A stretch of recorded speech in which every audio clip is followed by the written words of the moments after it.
Welcome to Brick by Brick. Join me, Lauren Winnett, as I share my personal journey of building a thriving real estate and hard money lending business from the ground up.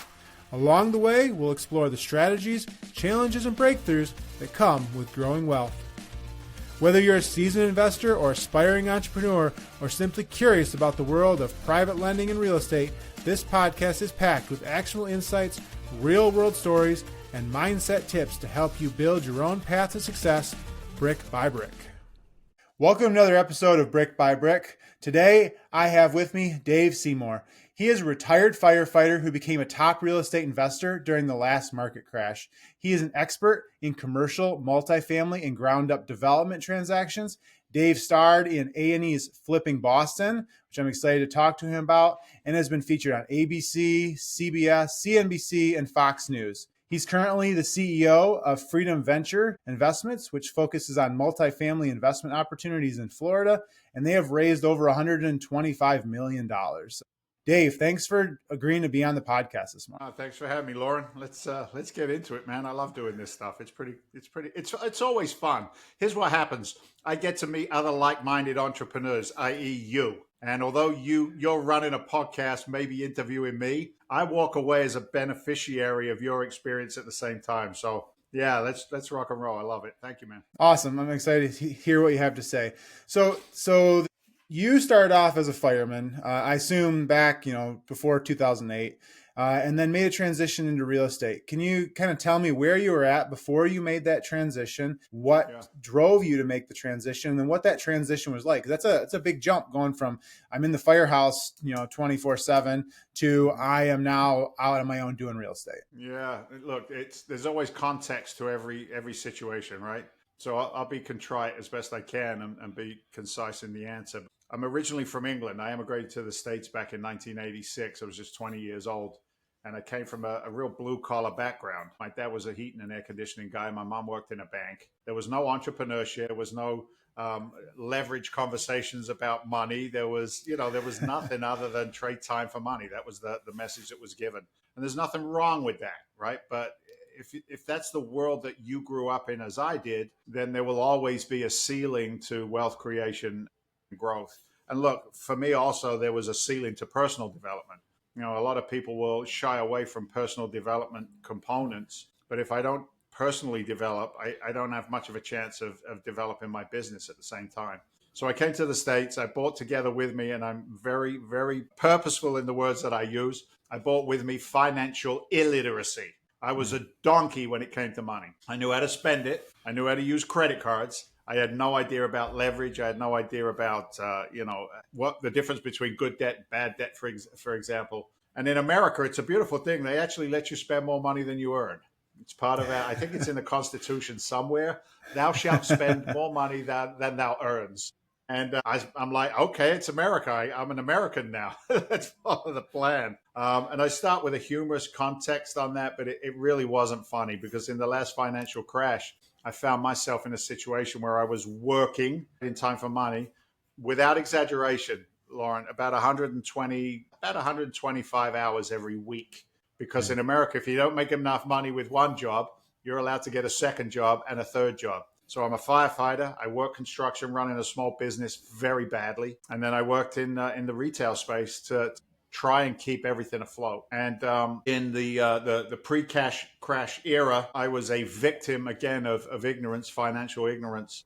And some guys had reached out to me and they're like, Dave, you're a firefighter. You serve the community. They do the same thing right now with our veterans. New Day pay loans with the Veterans Organization where you can cash out, 100% of your property's value. And this was during the subprime loan era. And I refinanced my own primary residence. I got to look back. I say it was like 3 times in 18 months. It might have only been 2 times in, a 12-month period. Whatever it was egregious. And it was disgusting when I learned how to read a mortgage and I saw that there were 12 points being charged by loan originators. And I didn't know how to read a CD. I didn't know how to look at a HUD-1. I knew nothing about anything, man. And my house was in foreclosure. It was in a pre-foreclosure scenario. I was a beaten man, literally beaten. My spirit was done. I'm a guy who doesn't drink. I've been sober a long time, 35 years now. And it was the closest I came to picking up a drink and self-medicating. And maybe some people resonate with this story. Maybe they don't. Not everybody has had to live my life, but we've all got our story to tell.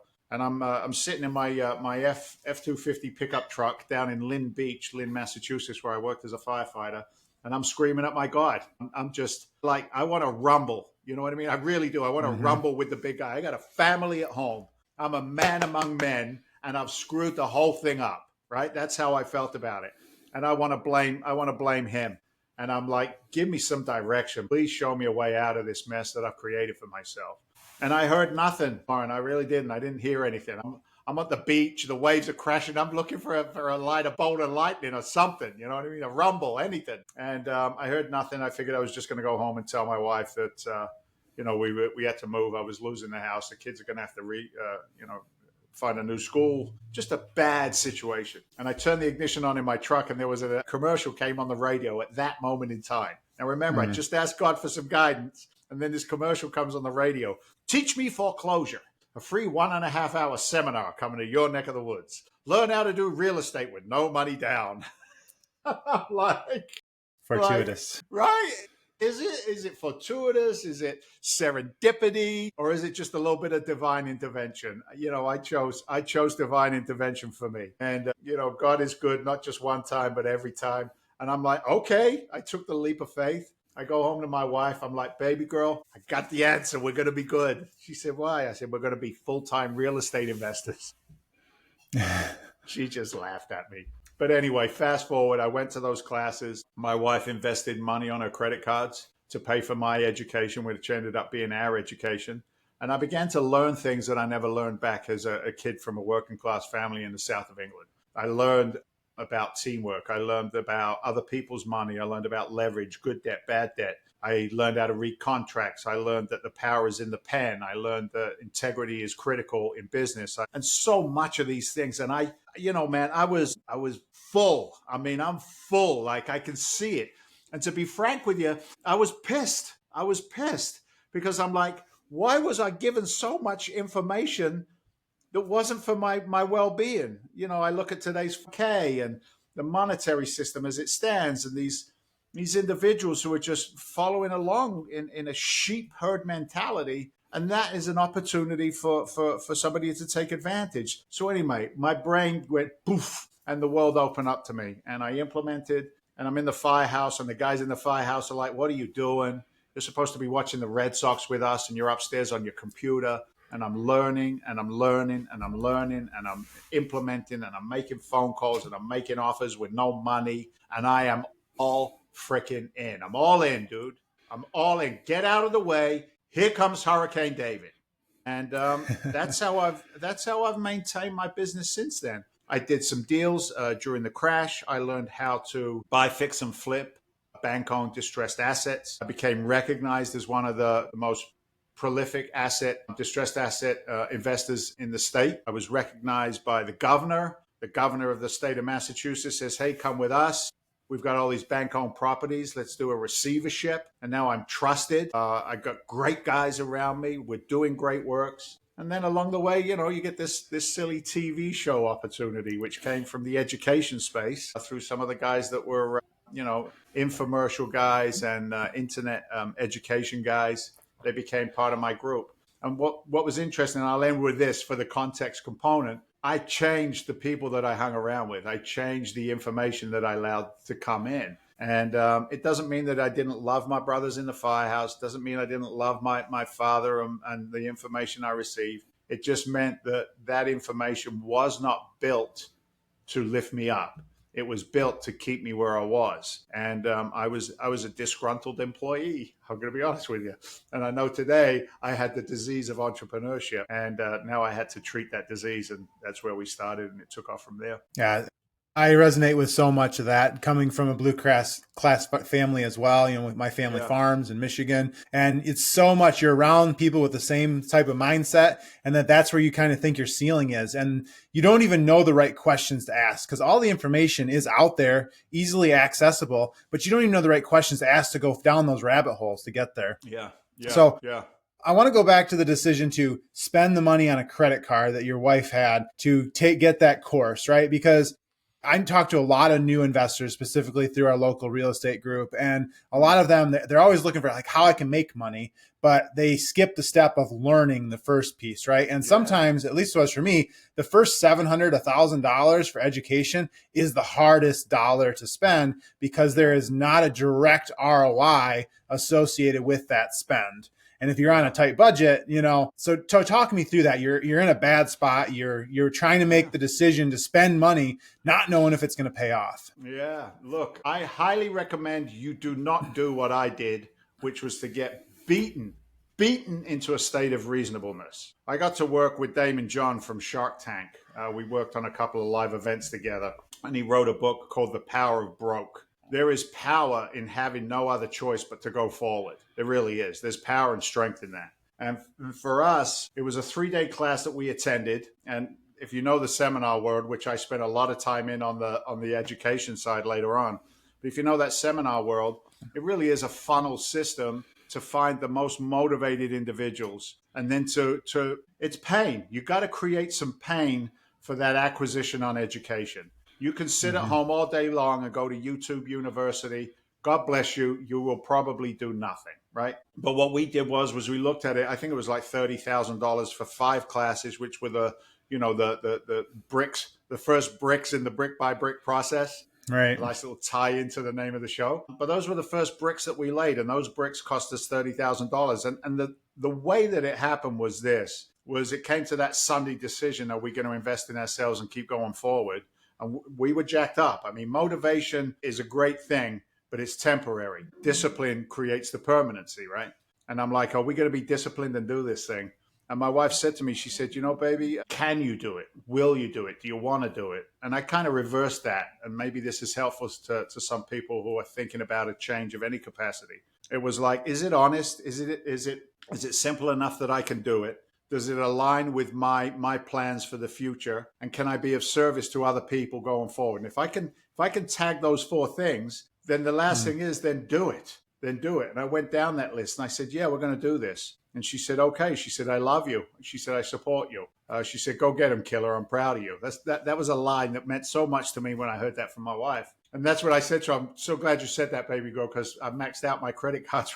We got to use yours. And the joke in my house was, she became that first no money down deal. She became that first private lender for me. We talked before the show started, and you said you started with $7,000, right? $1,000 is a lot of money to somebody starting. But what if for maybe a couple of $1,000, somebody with a massive track record could teach you how to implement the same systems, and by implementing the same systems, you have a high expectation of the same results. Why wouldn't you do that? Right? Why wouldn't you do that? It makes no sense to not do that. And then here's the kicker, dude. Here's the part where so many people fail. They still have the entitlement mentality, the handout rather than the work for the hand up. And, they think that just because they spend money on education, they're going to get the results. No, silly, you got to implement what it is that you've learned. And I think for me personally, the fire department was such a good training ground for business afterwards. Because what it did was, when you go into a burning structure, into a structure fire, you can't go in there with any ego. You can't go in there with any, I got this. I'm Homo sapien. I'm a man. I got this. No, you can't go into a building because the building will say, no, I got you. I can drop a roof on your head if you think you're all that in a bag of chips. So what I mean by that is to now transfer that over to business. I learned that I had to do business with others. I had to have mentorship. I had to have guidance.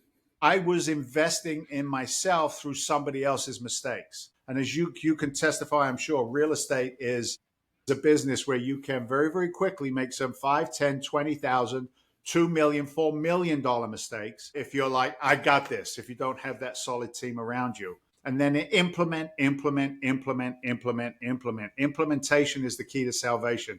I do not care 1 iota about what you know. I care about what you do. And can you show me how to do it so that I can now show somebody else? And that's where you get the traction in real estate. It gets super excited because you watch people come from places of fear, doubt, and insecurity into places where they intuitively know how to handle situations that used to baffle them. It's such a powerful place to be. That was my moment, brother. That was exactly that moment. And, it led to a lot of great things for my family. And I think the downstream of that is it's been impactful for a lot of other people who have chosen to learn from us and be alongside us. It's collaboration. One of my mentors said to me one time, and I never ever forgot this. He said, Dave, real estate is a system of collaboration. Don't go into it thinking it's all competition. And I'm like, what do you mean, dude? We gotta eat what we kill. Let's go. He goes, we're not killers, brother. He said, we're farmers. We farm relationships. If you can't pick up the phone and get the hard money lender, the private lender, the LP equity in place, if you can't garner that faith in people, that's because you've been trying to kill rather than farm. He said, you got to do the same thing with your contractors, with your attorneys, with your, all the components that we use in real estate. So I like the collaborative approach rather than trying to step over somebody else's grave to put a deal together. So, yeah, it's good. Yeah.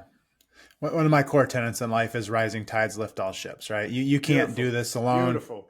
Yes. You have to work with other people. And even if you give up something in the short term, having a long-term vision and working with others, you're going to go farther by far.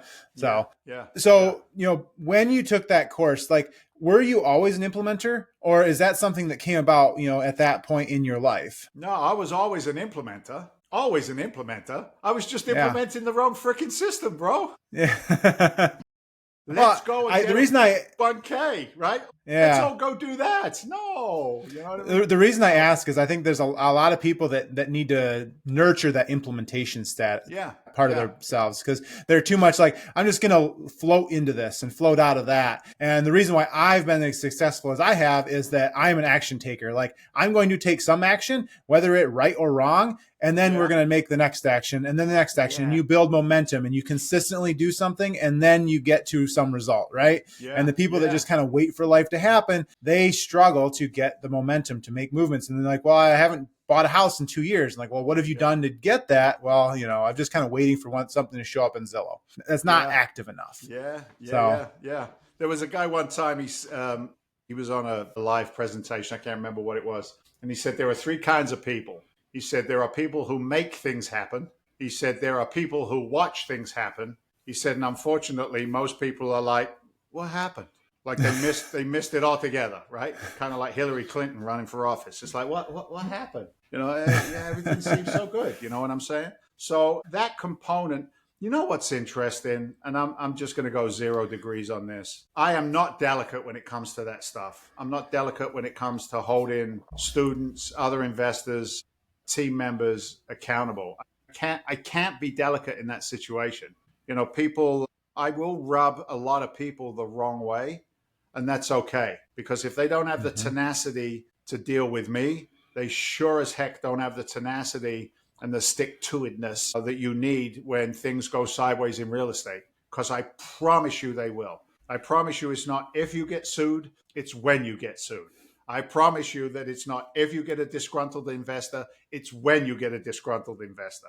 I promise you, right? I can just keep going down the list. So if you can't build some kind of backbone early, then this probably isn't for you. Go buy a franchise and work 120 hours a week and make less money. It's whatever you want to do. So, it's, that implementation component is everything, because if it's not, it's just a discussion. And, true entrepreneurs, I feel, are massively aware of the amount of time that they spend in any situation, right? Because time is that one commodity we know we ain't ever going to get that one back. It's not coming back. You can't reinvent time. You can't regret the past, right? Nor wish to shut the door on it. But, be very, very aware of who's in the inner circle, who's sucking time from you, and, surround yourself with the right people. And here's what happens. It's like the law of osmosis, right? It will flow. That motion becomes consistent. It becomes expected. Instead of getting up thinking that stuff's going to go sideways, you get up today and I go, it's going to be a great day. Who am I going to meet today, God? And look, I met Lauren. Winnett today. What a great day. Thank you. Where are we going now, right? It's like when you can truly feel that inside, it's a beautiful thing. Showtime. Yeah, it's good. For sure. It's good.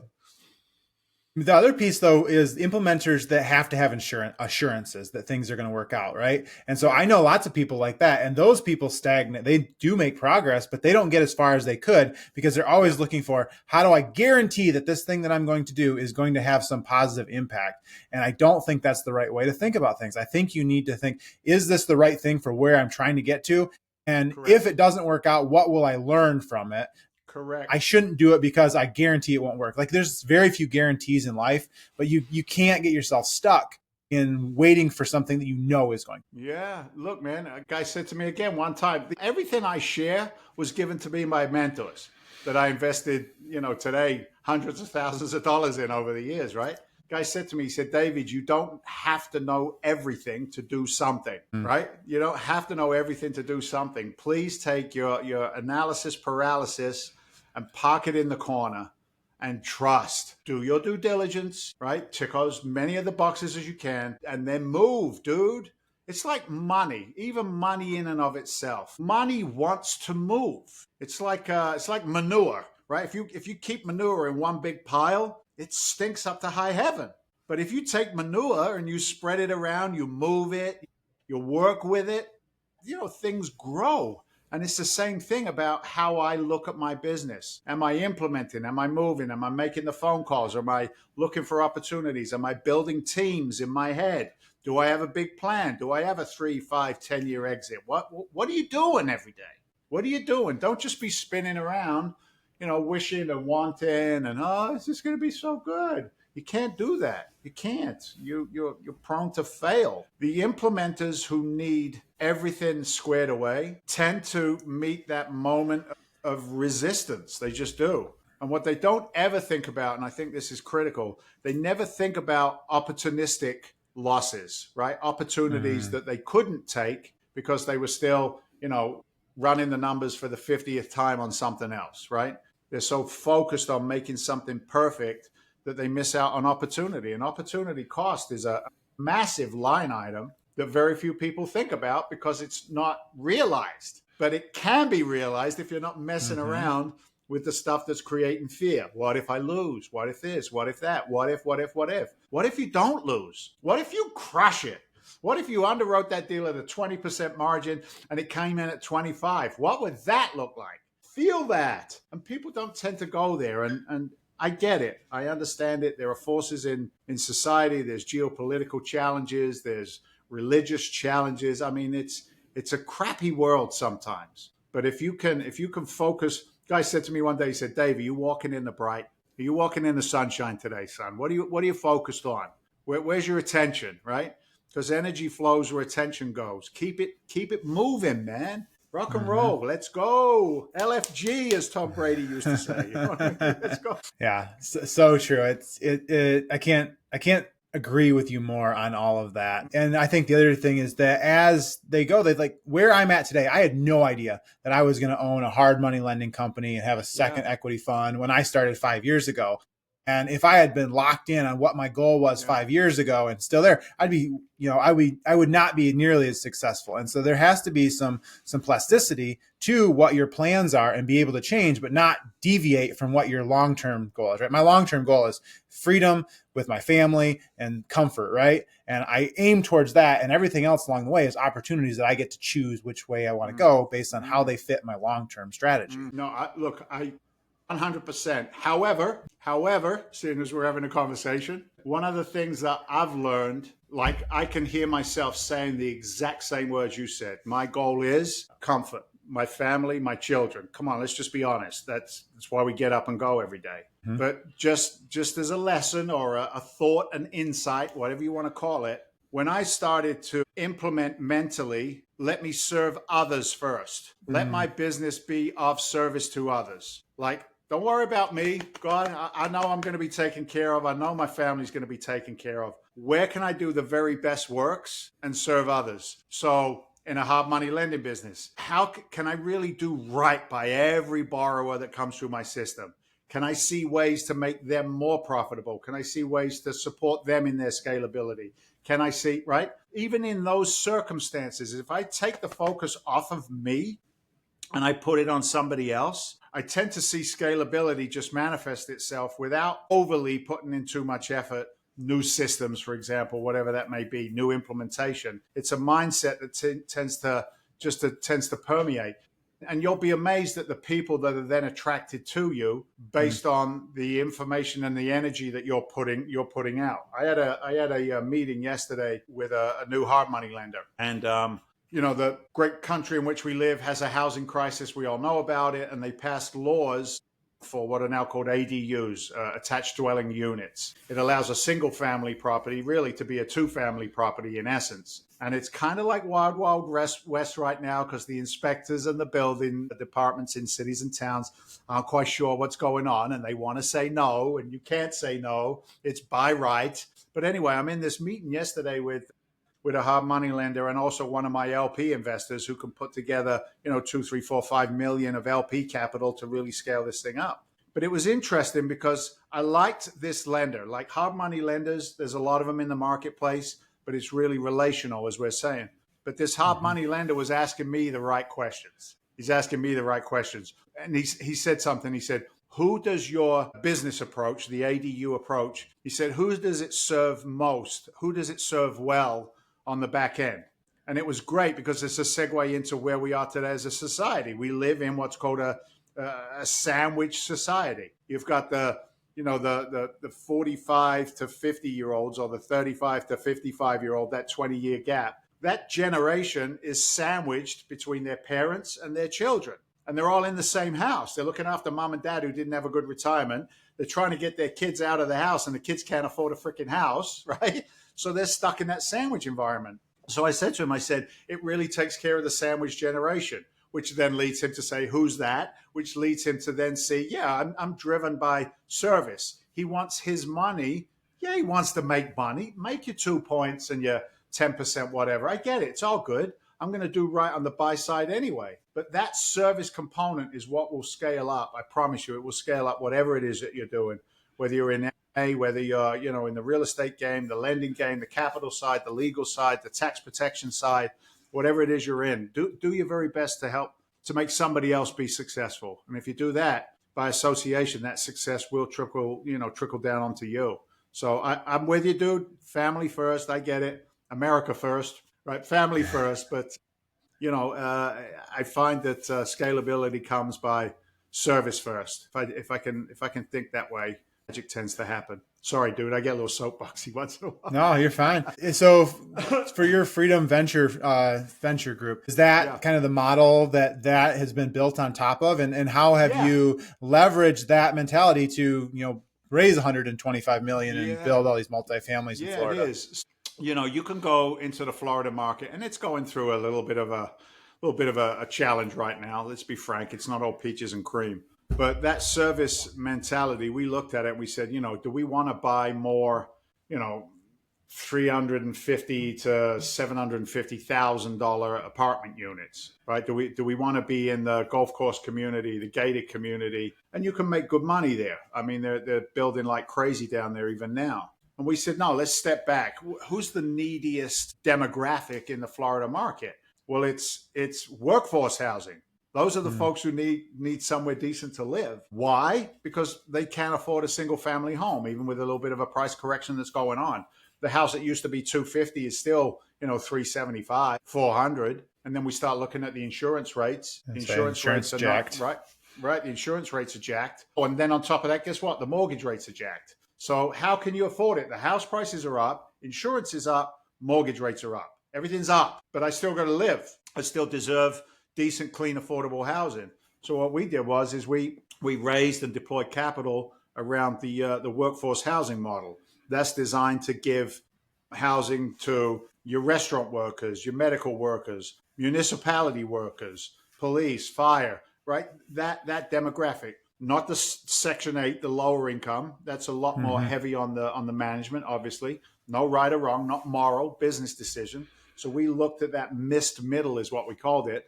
And that's where we've deployed our time, our energy, and our efforts. And we're actually cranking that up right now because of the amount of distressed paper. The commercial note marketplace is ridiculous right now. Last look was anywhere between $750 billion to 1.1 trillion in distressed commercial multifamily loans that are coming due, in the sense of, they just don't work anymore, right? Yeah. These loans are I mean, upside down. they refied at 3% Yeah. 3 years ago, 5 years ago, and now their 5 to 7 year notes are coming due, and the cash flow doesn't work at 7%. Cash flow doesn't work. And these are the same ones that the syndicators tucked themselves in the middle and presented these deals to our investors, people who invest. They presented these deals, and you'd look at their deals, and I looked at their stuff and I went, why are you doing this? They'd show 3% year over year expense margin, right? Right. And then they'd show 7 to 10% year over year for 10 years rent increase. Well, no wonder the IRR is 54%, right? No wonder right. that.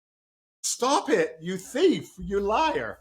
And now a lot of that stuff is, and here's the other side of that. It puts a horrible, horrible stain on the private equity world when it comes to commercial real estate.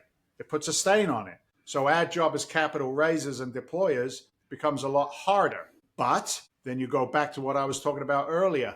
Have you been servicing people all along who can, even in a tough situation, still look at the new situation and say, okay, I saw what happened over there, but I know you, and I know you're going to go to work over here to be able to maximize my profits. And we probably don't underwrite anything even now unless it's showing me a solid conservative 2 equity multiple over we do a 5 to 7 now instead of a 3 to 5 year hold. That 5 to 7 really gives us time to flatten out the market, ride whatever's next up or down, and still be in a strong position for the investors going out. So yeah, that's what we did. We looked at the missed middle. We said, let's invest that time and energy there. Yeah. I mean, some of that stuff 3 years ago, I was hearing about properties down in Florida selling for like a 3 or a 3.5 cap.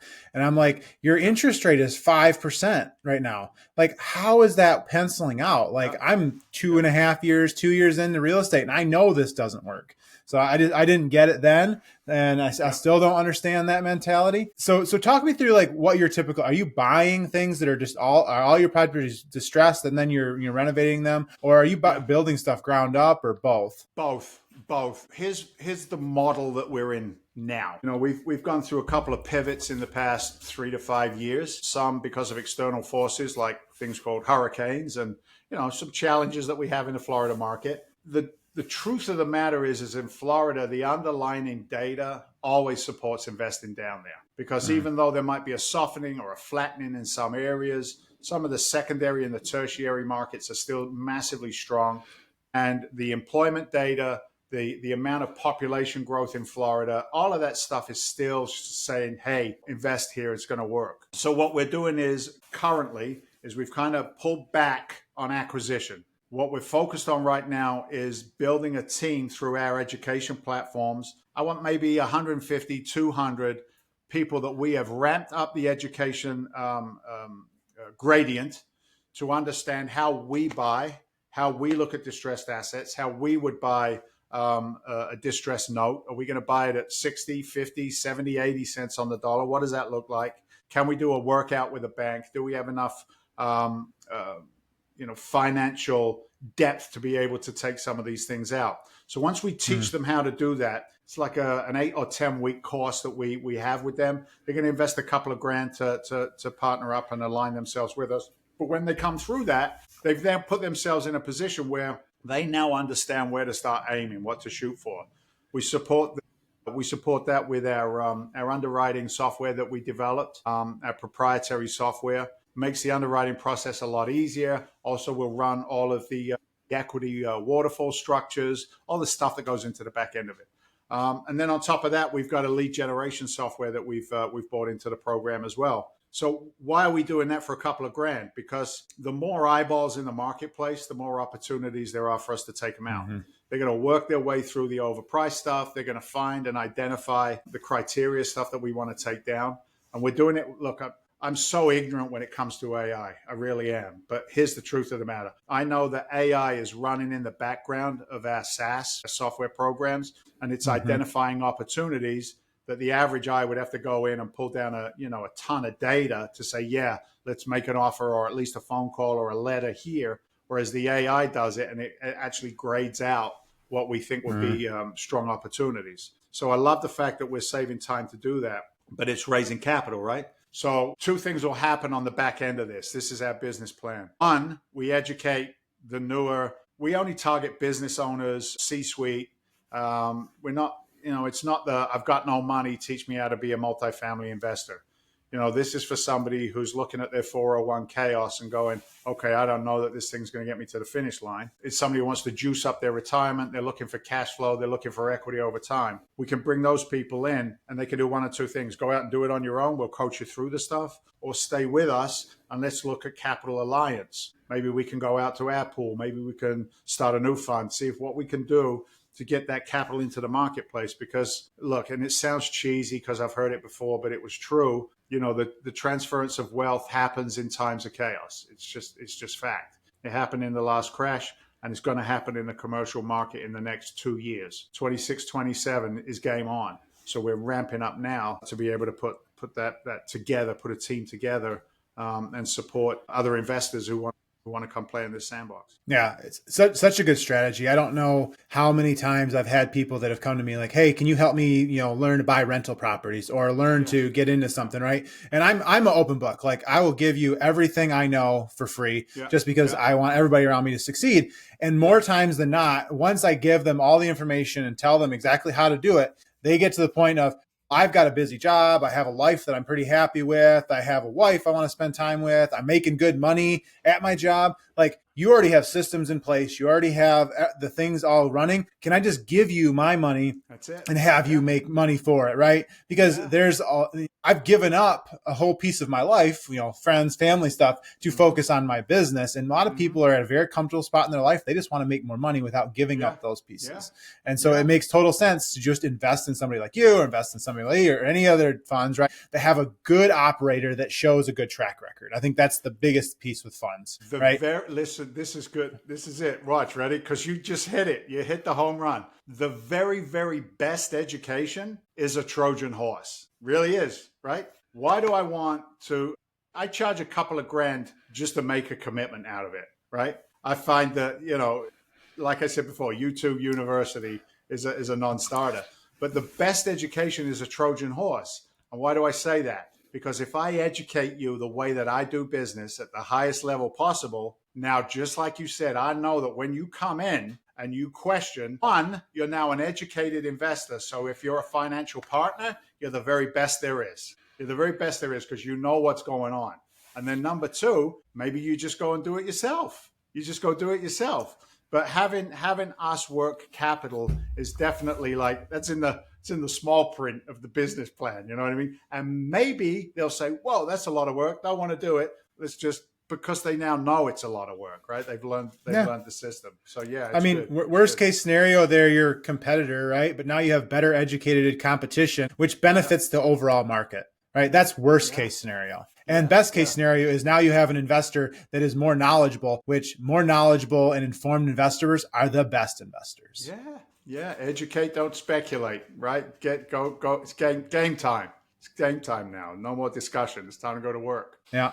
So you guys are actively just pushing things out. You think there's something coming in 26, 27. What's the next 6, 12 to 18 months look like for your fund, for your business? Yeah, stabilize, continue to stabilize, maximize. I mean, that's the phase that we're in right now. We won't walk away from a deal that makes sense, smaller ones as well as some of the larger ones. It's an opportunistic time right now. We're blessed in the sense that this team has the capacity and the experience to do anything, from lending to flipping a house to building a 6-flat, building 120 units. But here's the thing. Be wary, though, of overload, right? Too many opportunities. It's hard to say no sometimes. And there's as much power in the word no as there is in the word yes. And it took me a while to figure out, right? More power, probably. It took me a little while to figure that out, but I've got a few more gray hairs because I hadn't in the past. But, walking away from the time suck, it might be a massive opportunity, 5, 10, 15 years down the line.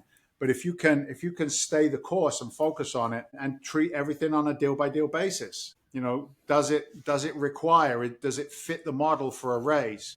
Is it a fundraise? Is it a syndication? Is it a loan, right? We just partnered up and started some dialogue with a commercial lending company where we can, get in this loan process with our skill sets and the amount of people that come to us with loan requests, we can get in there as well. So there's a lot of different ways to maximize and optimize what's going on in the market right now.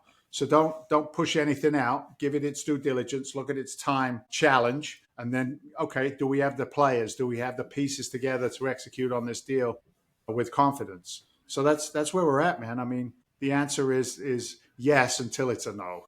And the no might come pretty quick sometimes. So, yeah. Perfect. All right. A question I ask everybody. If you know everything you know today when you were 18, what advice would you give your 18-year-old self? Or if you have kids, what advice would you give your children when they turn 18 based on what you currently know? I can answer that with one sentence that my 15-year-old gave me this week. We're just at dinner, said grace, we're eating some chow, just a little family time. And my wife was talking about some class that Jeff was taking at school. I'm blessed that both my boys are very good educationally. They do great in school. But Jefferson is taking collegiate classes, and he's a second year in high school. What is that, sophomore? No. Sophomore. I still haven't. Sophomore? Okay, sophomore. So I still haven't figured that out. After all these years in America, I still don't know sophomore, junior, and all that. Anyway, he's a sophomore, and he's already taking college classes. And I said to him, I don't tell him, I said, what do you think you want to do? He goes, look, Dad, if I go to college, he goes, I think I've figured out the reason why. I go, well, what's that, Jeff? He goes, well, I got to go to college so that I can learn how to socially interact with the people that I'm going to employ when I graduate, right? That was his answer to me. Dude, at 15. So what does that mean? It means that I broke the cycle, right? I broke the consistency of the same information in, information out. Now, what he does with his life, I'm going to support him and love him no matter what. But now he has a different toolbox. So if I'd have heard that at 18 years old, I probably wouldn't be doing this podcast. I'd probably just be, whatever. That's not true. I can't sit still anyway. I'd be doing the podcast. But you get the point, right? Whatever that trajectory is, the hockey stick might have been climbing a little higher. Maybe the philanthropic work would be bigger than it is right now. So I would definitely have said to the 18-year-old, ask more questions, kid. Just ask more questions, Dave. Don't take anything for granted. Do a little due diligence. Get your head up out of the noise. Look around a little bit, and make some educated decisions.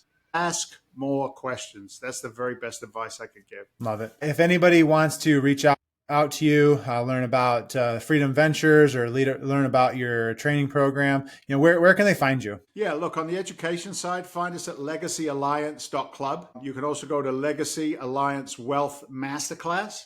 It's a free masterclass. It breaks down the fundamentals. There's great resources there. We even got a couple of books that we're kicking around right now. Let me show you these bad boys. They're even hardcovers, and they're backwards because we're on Riverside, but Inflation Nation, Wealth Without Wall Street. These are free. You can get a download on it, but it starts to get the mind turning over. So legacyalliance.club, the Wealth Masterclass.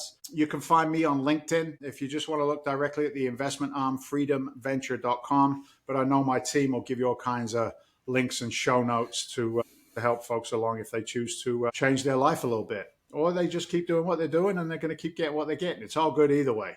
It's not for everybody, right, brother.